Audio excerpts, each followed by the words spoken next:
चिंतार ओडिशा छात्रछात्री +2 परीक्षा बातिल हेब कि नाही एने राज्य शिक्षामंत्री समीर रंजन दास आज वीडियो कॉन्फ्रेंसिंग माध्यम सबु सचिव मान सहित बैठक करिसेंती। तेणु कौन रही निष्पत्ति आसतु जानिबा। तेणु ता पूर्व चैनल टी को लाइक एवं सब्सक्राइब करी बेल आइकन प्रेस कर दियंतु, जहाँफल लेटेस्ट अपडेट आपण माने सर्वप्रथमे पाई परिबे। आपण माने जानिथिबे गतकाली प्रधानमंत्री नरेंद्र मोदी बैठकर समीक्षा पर +2 सीबीएसई परीक्षा बातिल कराई।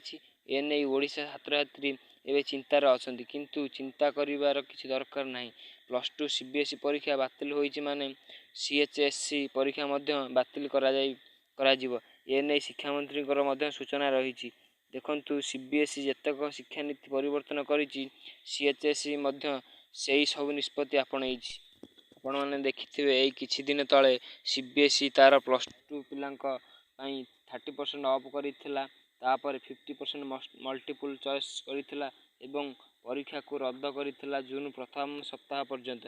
ठीक यही सब राज्य उच्च शिक्षा परिषद सीएचएससी यहाकू आपणेथिला +2 परीक्षा बातिल हेबार चांसेस बहुत अधिका अछि।